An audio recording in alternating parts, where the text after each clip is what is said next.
एक एक अजीब बात बताऊं? हाँ बताइए। जिस आदमी ने आईक्यू टेस्ट का आविष्कार किया था, अल्फ्रेड बिने, वो खुद इस आइडिया के सख्त खिलाफ था कि आईक्यू कोई फिक्स चीज है। बिल्कुल। हम आज सोचते हैं कि आईक्यू का मतलब है किसी की पैदाइशी होशियारी को नापना, जो मतलब पत्थर की लकीर है। हाँ, जबकि बिने का मकसद तो ठीक इसका उल्टा था। जी हाँ। वो तो पेरिस के स्कूलों में बस उन बच्चों की पहचान करना चाहते थे जिन्हें आप कह सकती हैं सीखने में थोड़ी मुश्किल हो रही थी, ताकि उन्हें मदद दी जा सके, ताकि उन्हें सही मदद देकर और बेहतर बनाया जा सके। उनका तो मानना था कि बुद्धिमत्ता कोई फिक्स चीज है ही नहीं, इसे बढ़ाया जा सकता है। और यही सोच कि हमारी काबिलियत बढ़ सकती है या नहीं, आज हमारी पूरी बातचीत का कह सकते हैं दिल है। हाँ। आज हम कैरल ड्वेक की जबरदस्त किताब माइंडसेट और उससे जुड़े कुछ स्रोतों की तह तक जाने वाले हैं। ये किताब असल में 2 तरह की सोच के बारे में है और ये कैसे हमारी पूरी जिंदगी को कंट्रोल करती है। बिल्कुल। और आज हमारा मकसद सिर्फ ये समझना नहीं है कि ये 2 मानसिकताएं क्या हैं, बल्कि ये भी देखना है कि ये हमारी पढ़ाई, हमारी सफलता, असफलता, यहाँ तक कि हमारे रिश्तों को भी, हाँ, हमारे रिश्तों को कैसे बनाती या बिगाड़ती हैं। और सबसे बड़ा सवाल, क्या हम अपनी सोच के इस पैटर्न को बदल भी सकते हैं? चलिए इसी के पड़ताला करते हैं। हाँ ठीक है, तो शुरू करते हैं 2 अलग अलग दुनियाओं से। पहली है स्थिर मानसिकता या फिक्स्ड माइंडसेट। फिक्स्ड माइंडसेट, हाँ। अगर मैं सही समझ रहा हूं तो इसका मतलब है ये मानना कि हमारी होशियारी, हमारा टैलेंट, हमारी पर्सनालिटी, सब कुछ जन्म से तय है और इसे बदला नहीं जा सकता। आपने एकदम सही पकड़ा। अच्छा। और जब कोई ये मान लेता है तो उसकी पूरी जिंदगी एक परीक्षा बन जाती है। परीक्षा किस तरह की? हर काम, हर बातचीत, हर चुनौती, सब कुछ खुद को स्मार्ट या काबिल साबित करने का एक मौका बन जाता है। उन्हें गलती करने से या मतलब बेवकूफ दिखने से बहुत ज्यादा डर लगता है, क्योंकि एक गलती का मतलब हुआ, एक गलती का मतलब है मैं ही खराब हूँ, ये स्थायी है। और दूसरी तरफ है विकासवादी मानसिकता, ग्रोथ माइंडसेट। ग्रोथ माइंडसेट, ये सोच कि हमारी काबिलियत को मेहनत से, लगन से, सही तरीकों से तराशा जा सकता है ना? हाँ, उसे विकसित किया जा सकता है। मतलब आज जो नहीं आता वो कल आ सकता है। और इस सोच वाले लोगों के लिए चुनौतियां डराती नहीं है, बल्कि रोमांचक लगती हैं। बिल्कुल। उनके लिए असफलता का मतलब ये नहीं कि तुम फेल हो गए, बल्कि ये कि अरे अभी और सीखने की जरूरत है। ड्वेक ने अपने किसी शुरुआती रिसर्च में इस फर्क को देखा था, शायद बच्चों के साथ। हाँ, और वो कहानी कमाल की है। बताइए मुझे। बच्चों पर किए गए एक्सपेरिमेंट हमेशा दिलचस्प लगते हैं। उन्होंने बच्चों को कुछ पहेलियां दी। शुरू में पहेलियां आसान थीं, तो सब बच्चे बहुत खुश थी, बहुत एंजॉय कर रहे थे। लेकिन फिर उन्होंने धीरे धीरे पहेलियों को मुश्किल करना शुरू कर दिया और यहीं पर असली जादू हुआ। अच्छा, क्या हुआ? जो बच्चे स्थिर मानसिकता वाले थे वो बेचैन हो गए। उन्होंने मुश्किल पहेलियों को अपनी काबिलियत पर एक हमले की तरह देखा। कुछ ने तो हार मान ली और कहने लगे शायद मैं इन पहेलियों के लिए स्मार्ट नहीं हूँ। वो उस काम से बचना चाहते थे जिससे उनकी कमजोरी सामने आ जाए। और विकासवादी मानसिकता वाले बच्चे, उनका तो जैसे खून ही गर्म हो गया। वो और जोश में आ गए। मुश्किल पहेलियां देखकर उनकी आंखों में एक चमक आ गई। सच में? हाँ, एक बच्चे ने तो यहाँ तक कहा मुझे मुश्किल पहेलियां बहुत पसंद है। वो इसे अपने दिमाग की कसरत मान रहे थे, होशियार बनने का एक मौका। वाह। उनके लिए मजा जीतने में नहीं था, बल्कि सीखने की उस प्रक्रिया में था। मतलब एक ही चुनौती पर 2 बिल्कुल अलग रिएक्शन। और मैं शर्त लगा सकता हूँ कि ये सिर्फ पहेलियों तक सीमित नहीं होगा। नहीं, बिल्कुल नहीं। ये तो असल जिंदगी के फैसलों पर भी असर डालता होगा। बिल्कुल। हांगकांग यूनिवर्सिटी का एक बहुत अच्छा उदाहरण है। वहाँ पढ़ाई का जो मीडियम है वो अंग्रेजी है। ठीक है। तो जब नए स्टूडेंट्स आए जिनकी अंग्रेजी थोड़ी कमजोर थी, उनसे पूछा गया कि क्या वो अपनी अंग्रेजी सुधारने के लिए एक कोर्स करना चाहेंगे। या तो जवाब हाँ ही होना चाहिए, है ना, ज्यादातर लोगों के लिए। आपको और मुझे तो यही लगेगा। और विकासवादी मानसिकता वाले छात्रों ने फौरन हाँ कहा। उनके लिए ये सीखने का एक शानदार मौका था। लेकिन जो स्थिर मानसिकता वाले थे वो हिचकिचाए। कई ने तो मना कर दिया। क्यों? सोचिए, अपनी कमी को छिपाने के लिए वो एक ऐसा मौका छोड़ने को तैयार थे जो उनके पूरे कॉलेज करियर को बेहतर बना सकता था। वो दुनिया को ये नहीं दिखाना चाहते थे कि उन्हें मदद की जरूरत है। ये तो बहुत बड़ी बात है। अपनी काबिलियत साबित करने का दबाव इतना ज्यादा कि आप सीखना ही बंद कर दें। हाँ। क्या इसका कोई वैज्ञानिक आधार भी है? मतलब क्या हम दिमाग के स्तर पर भी इस फर्क को देख सकते हैं? बेहतरीन सवाल। और इसका जवाब है हाँ।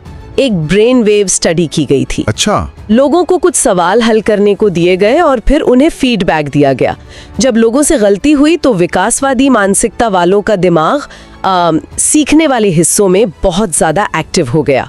वो सच में समझना चाहते थे कि उन्होंने गलती कहाँ की। और स्थिर मानसिकता वाले? उनका दिमाग सीखने में कोई खास दिलचस्पी नहीं दिखा रहा था। वो बस ये जानना चाहते थे कि उनका जवाब सही था या गलत। बस जैसे ही उन्हें पता चलता था कि जवाब गलत है, वो मानसिक रूप से उस सवाल से आगे बढ़ जाते थे। ये रवैया मेहनत या प्रयास को देखने के नजरिए को भी पूरी तरह बदल देता होगा। बिल्कुल। स्थिर मानसिकता के लिए अगर किसी चीज में मेहनत करनी पड़ रही है तो इसका क्या मतलब है? इसका मतलब है कि आप उसमें पैदाइशी अच्छे नहीं हैं।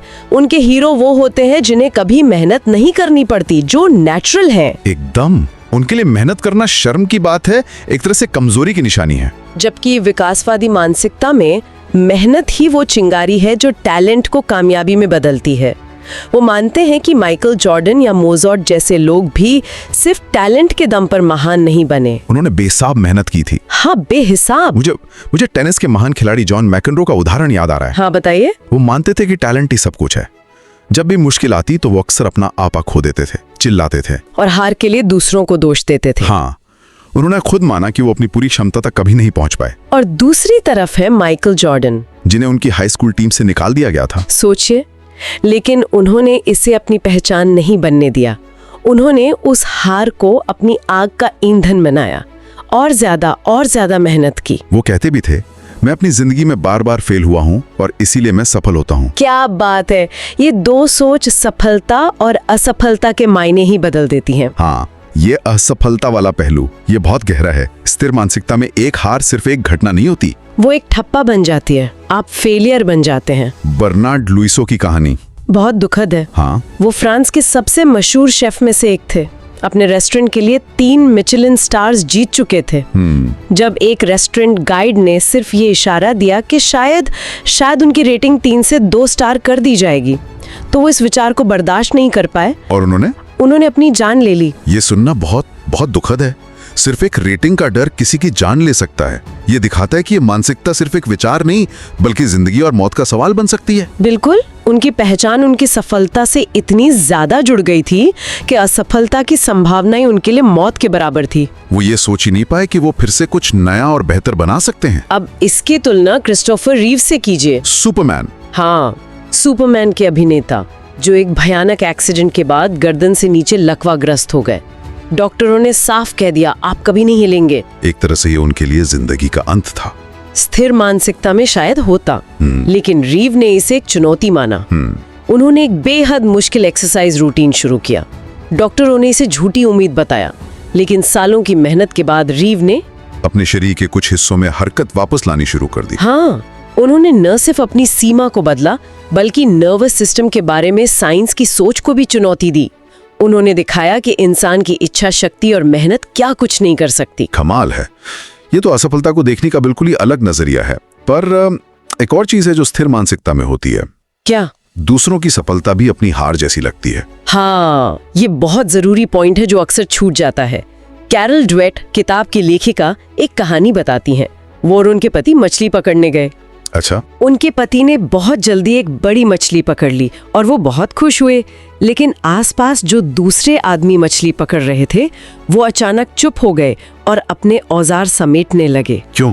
क्योंकि किसी और की सफलता ने उन्हें अपनी नाकामी का एहसास करा दिया। बिल्कुल।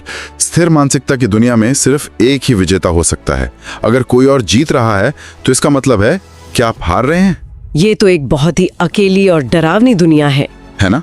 और यही सोच जब लीडरशिप में आती है तो बहुत खतरनाक हो जाती है। अच्छा, लीडरशिप वाली ये बात मुझे सीधा रिश्तों पर ले जा रही है, लेकिन पहले व्यापार जगत की बात करते हैं। क्या यही जीनियस वाली सोच कंपनियों को भी बर्बाद करती है? हाँ, बिल्कुल। स्थिर मानसिकता वाले लीडर खुद को the smartest person in the room साबित करने में लगे रहते हैं। वो एक जीनियस और उसके 1000 सहायकों वाला मॉडल बनाते हैं। वो चाहते हैं कि सब उनसे सहमत हों, उनकी वाहवाही करें। आलोचना उन्हें पसंद नहीं आती। एनरॉन कंपनी इसका क्लासिक उदाहरण थी, है ना? बिल्कुल। वो सिर्फ टैलेंट को काम पर रखते थे और वहां गलतियों को छिपाने का कल्चर था। नतीजा हम सब जानते हैं, इतिहास का सबसे बड़ा कॉर्पोरेट स्कैंडल। और इसके विपरीत विकासवादी मानसिकता वाले लीडर? वो खुद को जीनियस नहीं बल्कि एक गाइड मानते हैं। उनका काम अपनी महानता साबित करना नहीं बल्कि अपनी टीम के हर सदस्य को विकसित करना है। जैसे IBM के लू गस्नर या GE के जैक वेल्च? हाँ बिल्कुल। वो जानते थे कि वो सब कुछ नहीं जानते। वो सवाल पूछते थे, मुश्किल फीडबैक का स्वागत करते थे और एक ऐसी टीम बनाते थे जहां लोग सीखने और बढ़ने के लिए प्रेरित हों। तो अब आते हैं रिश्तों पर। क्या यही सोच हमारे पर्सनल रिश्तों में भी जहर घोलती है? ये आइडिया कि अगर रिश्ते पर मेहनत करनी पड़ रही है तो इसका मतलब ये रिश्ता सही नहीं है। ये स्थिर मानसिकता का मूल मंत्र है। अच्छा। वो मानते हैं कि एक परफेक्ट रिश्ता जादुई होता है। आपका पार्टनर आपको बिना कहे समझ जाएगा, आपके बीच कभी कोई असहमति नहीं होगी, सब कुछ आसानी से होगा। और जैसे ही कोई समस्या आती है वो उसे एक बहुत बुरे संकेत की तरह देखते हैं। वो सोचते हैं शायद हम एक दूसरे के लिए बने ही नहीं हैं। और फिर वो अपने पार्टनर को लेबल करना शुरू कर देते हैं, तुम हमेशा ऐसे ही करते हो या तुम बहुत स्वार्थी हो। बिल्कुल। वो समस्या को पार्टनर के चरित्र की एक स्थायी कमी मान लेते हैं। जबकि विकासवादी मानसिकता वाले लोग वो समझते हैं कि एक अच्छा स्थायी रिश्ता बनाने में मेहनत लगती है। वो जानते हैं कि मतभेद होंगे और उन मतभेदों को सुलझाना ही रिश्ते को मजबूत बनाता है। उनके लिए समस्या रिश्ते को बेहतर बनाने का एक मौका होती है। हाँ, ना कि उसे खत्म करने का बहाना। किताब में एक कपल का उदाहरण था जो एक दूसरे से बिल्कुल अलग थे। हाँ, वो वाला। एक बहुत गंभीर, दूसरा एकदम बेफिक्र। शुरू में यही बात उन्हें एक दूसरे की तरफ खींचती है, पर बाद में यही झगड़े की वजह बन जाती है। हाँ, स्थिर मानसिकता में वो एक दूसरे को जजमेंटल तानाशाह और गैर जिम्मेदार एयरहेड जैसे नाम दे सकते थे और रिश्ता खत्म कर सकते थे। लेकिन उन्होंने विकासवादी मानसिकता अपनाई। हाँ, उन्होंने एक दूसरे को बदलने की कोशिश करने के बजाय एक दूसरे से सीखना शुरू किया। मतलब उन्होंने एक टीम की तरह काम करना शुरू किया। बिल्कुल।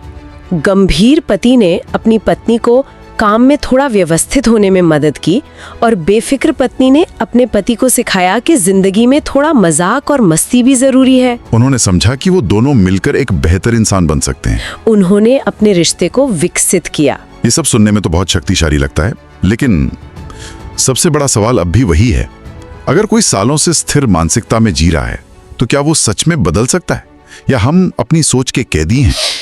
जवाब है हाँ, बिल्कुल बदला जा सकता है। अच्छा। ये आसान नहीं है, मैं मानती हूँ, लेकिन ये संभव है। और इसका सबसे पहला कदम है सिर्फ ये जानना और स्वीकार करना कि ये दो मानसिकताएं मौजूद हैं। सिर्फ जानकारी? हाँ, क्योंकि एक बार जब आप जान जाते हैं तो आप अपनी स्थिर मानसिकता की आवाज को पहचानना शुरू कर सकते हैं। वो आवाज जो चुनौती देखकर कहती है, क्या तुम पक्का ये कर पाओगे? अगर फेल हो गए तो बेवकूफ लगोगे। या जो आलोचना सुनकर कहती है, देखा मैंने कहा था तुम इसमें अच्छे नहीं हो। बिल्कुल। ड्वेक ने स्कूलों में बच्चों के साथ कुछ काम भी किया था इसे बदलने के लिए। हाँ, उन्होंने ब्रेनोलॉजी नाम की एक वर्कशॉप बनाई। उसमें उन्होंने बच्चों को सिखाया कि दिमाग एक मांसपेशी की तरह है, मसल की तरह। हाँ, आप जितना इसका इस्तेमाल करते हैं ये उतना ही मजबूत और स्मार्ट होता है। हर बार जब आप कुछ नया और मुश्किल सीखते हैं तो आपके दिमाग में नए कनेक्शंस बनते हैं। और इसका नतीजा क्या हुआ? नतीजे हैरान करने वाले थे। जिन बच्चों ने ये वर्कशॉप की उनकी गणित की ग्रेड्स में जबरदस्त सुधार हुआ। और दूसरे ग्रुप में कोई सुधार नहीं हुआ। एक बच्चे ने तो अपनी टीचर से आंखों में आंसू भरकर पूछा, मैम इसका मतलब ये है कि मुझे हमेशा के लिए बेवकूफ बने रहने की जरूरत नहीं है। ओह, ये लाइन तो दिल पर लगती है। ये किसी को कितनी ज्यादा उम्मीद दे सकती है ना? तो अगर कोई बड़ा इंसान अपनी मानसिकता बदलना चाहे तो उसके लिए क्या कदम हो सकते हैं? 4 मुख्य कदम है। पहला, अपनी स्थिर मानसिकता को स्वीकार करें, उसे गले लगाएं, यह हम सबका हिस्सा है। ठीक है। दूसरा, पहचानें कि उसे क्या चीज ट्रिगर करती है। क्या कोई बड़ी चुनौती, कोई आलोचना, असफलता? जब आप अपने ट्रिगर्स को जानते हैं तो आप तैयार रह सकते हैं। और तीसरा कदम थोड़ा मजेदार है। अपनी स्थिर मानसिकता वाली शख्सियत को एक नाम दें। नाम दें? जैसे डरपोक दीपू या जजमेंटल जगदीश। इससे जब वो आवाज आपके दिमाग में आए तो आप उसे खुद से अलग करके देख सकते हैं। आप कह सकते हैं, अरे देखो जजमेंटल जगदीश फिर आ गया सलाह देने। हाँ, ये अच्छा तरीका है। ये उसे कम शक्तिशाली बना देता है। बिल्कुल। और चौथा और सबसे जरूरी कदम, उसे शिक्षित करें। उसे शिक्षित करें मतलब? जब आपकी स्थिर मानसिकता वाली शख्सियत हावी हो तो उससे बात करें, उसे चुनौती दें, उसे बताएं कि आप सीखने का रास्ता चुन रहे हैं, खुद को साबित करने का नहीं। उसे अपने साथ विकासात्मक मानसिकता की यात्रा पर चलने के लिए मनाएं। ये एक स्विच नहीं है जो एक बार में ऑन या ऑफ हो जाए। नहीं, ये एक लगातार चलने वाली यात्रा है। तो कुल मिलाकर ये सिर्फ पॉजिटिव सोचने के बारे में नहीं है, ये इस गहरे विश्वास के बारे में है कि आप बदल सकते हैं। हमारी काबिलियत के बारे में हमारे विचार सिर्फ विचार नहीं है, वो उस दुनिया को बनाते हैं जिसमें हम रहते हैं। बिल्कुल। एक मानसिकता हमें खुद को बार बार साबित करने के दबाव में रखती है, हमें गलतियों से डराती है और हमें मेहनत करने से रोकती है। जबकि दूसरी मानसिकता हमें सीखने और बढ़ने की आज़ादी देती है।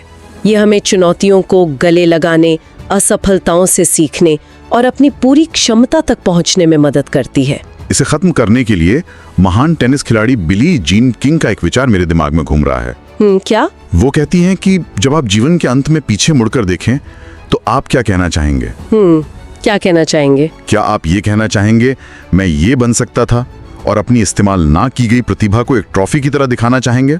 या आप ये कहना चाहेंगे, मैंने उन चीजों के लिए अपना सब कुछ झोंक दिया जिन्हें मैं दिल से मानता था? वाह! मेरे ख्याल से यही चुनाव मानसिकता का असली मतलब है।